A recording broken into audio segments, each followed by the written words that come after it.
بسم اللہ الرحمن الرحیم. شکریہ نوید ملک صاحب، آپ محفل کو گرمانا بھی جانتے ہیں اور سنبھالنا بھی جانتے ہیں. آئی جی صاحب ڈاکٹر اکبر ناصر صاحب کے خطاب کے بعد جس طریقے سے انہوں نے قائد اعظم کی فکر اور سوچ کو ڈسپلن کے حوالے سے آگے بڑھایا ہے، میں سمجھتا ہوں کہ ہمارے آج کے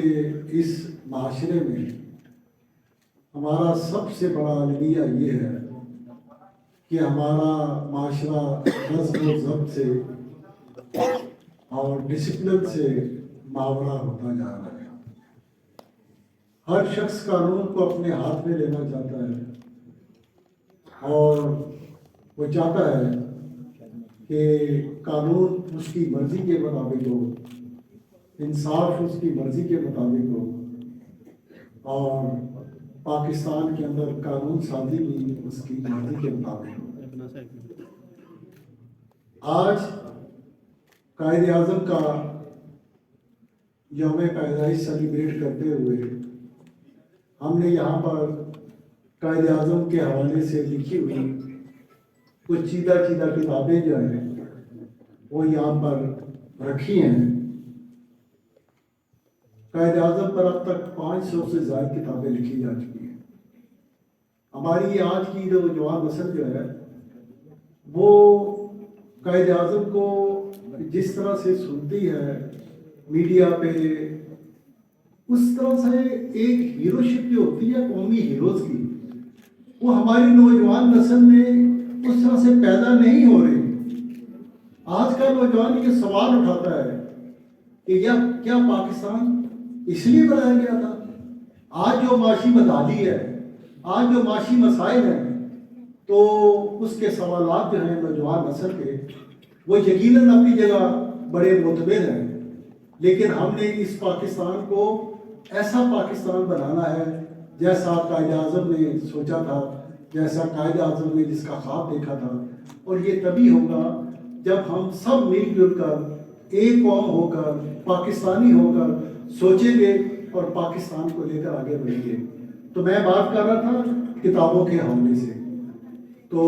قائد اعظم کے حوالے سے کچھ ایسے کمنٹس ہیں جو میں ضرور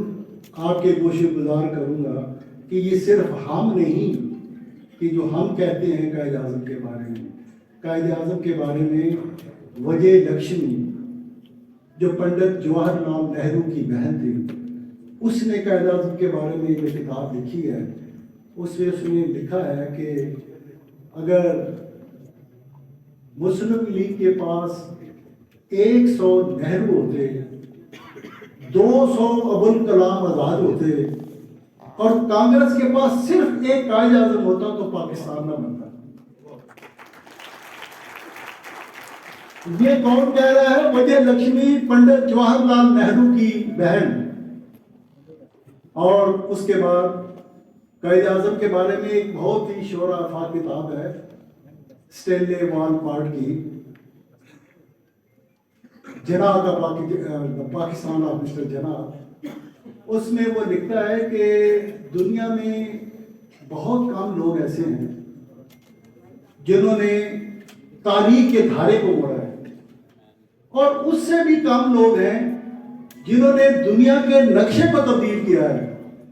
اور دنیا کے اندر بہت ہی تھوڑے لوگ ہیں جنہوں نے دنیا کے نقشے پر ایک نئی ریاست جو ہے اس کے قیام کو عمل میں لائے ہیں. اور وہ اسٹینلے والپارٹ اپنی کتاب میں کہتا ہے وہ پاکستانی نہیں ہے، مسلمان نہیں ہے. وہ کہتا ہے کہ قائد اعظم دنیا کا واحد شخص ہے جس نے یہ تینوں کام کر دیے ہیں. تو قائد اعظم دنیا کے عظیم انسانوں میں سے، انسانی تاریخ کے عظیم انسانوں میں سے ایک عظیم انسان تھے جس نے ہمیں پاکستان بنا کر دیا. آج آپ روز غزہ کی تاریخ جو ہے آپ کے سامنے ہے. 7 اکتوبر سے جو کچھ فلسطین کے اندر ہو رہا ہے، اس کے بعد بھی اگر نوجوان نسل جو ہے وہ پاکستان سے، اپنی آزادی سے اور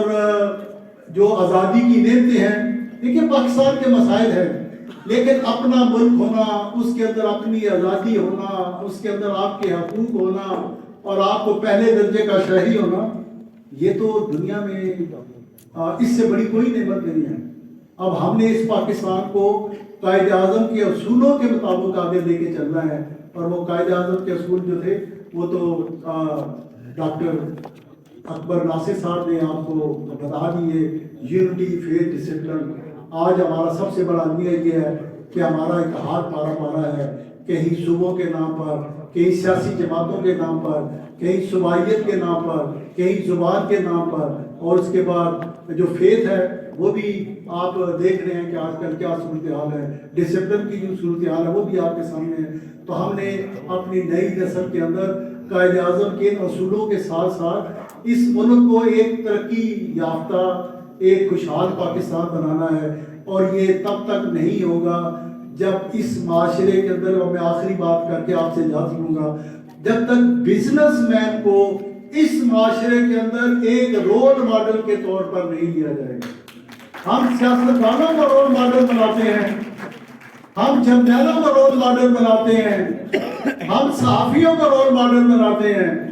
لیکن ہماری بدقسمتی یہ ہے کہ ہم نے 75 سالوں میں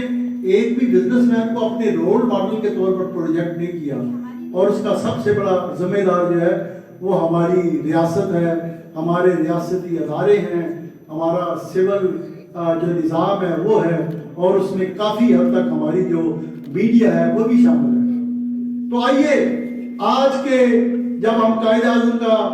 جنم دن منا رہے ہیں، سیلیبریٹ کر رہے ہیں، اور آج کے ہم دن یہ عہد کرتے ہیں کہ ہم اس معاشرے کے اندر جو بزنس مین ہے اس کو رول ماڈل بنائیں گے، کیونکہ جو دنیا میں جن قوموں نے ترقی کی ہے، چاہے وہ امریکہ ہے، برطانیہ ہے، یورپ ہے، وہاں پر انہوں نے بزنس مین کو،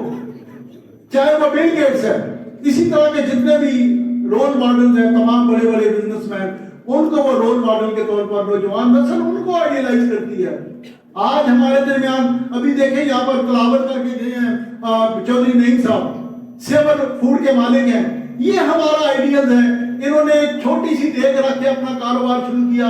آج ان کے ہزاروں کے لوگوں کو یہ روزگار فراہم کر رہے ہیں، کروڑوں روپے کا ٹیکس ادا کرتے ہیں۔ تو اس طرح کے لوگوں کو ہم جب تک آئیڈیلائز نہیں کریں گے، ہمارا ملک آگے نہیں بڑھے گا، ترقی نہیں کرے گا، اور ایسے لوگوں کو ہمیں عزت بھی دینی ہے۔ تو ایک بار پھر آپ سب کا بہت بہت شکریہ، اور خاص طور پر جو یہاں پر آج کے اس پروگرام میں ہم نے اسلام آباد کے جتنے بھی یوتھ ہیں، جو بلاگرز ہیں، اور ان کو ہم نے خصوصی طور پر یہاں انوائٹ کیا ہے، اور ہماری یہ کوشش ہوگی کہ جتنا بھی یہ سوشل میڈیا کے لوگ ہیں ان کو اپنی اس قسم کی جو تقاریب ہے، ہماری اگلی تقریب انشاءاللہ 3 جنوری کو محمد علی جوہر کے حوالے سے منعقد ہوگی۔ تو ہم چاہتے ہیں کہ نئی نسل کو ہمارے جو قومی ہیروز ہیں ان کے بارے میں آگہی جو ہے مہم جو ہے اس پہ ہم کام کرتے رہیں۔ آپ سب کا بہت بہت شکریہ۔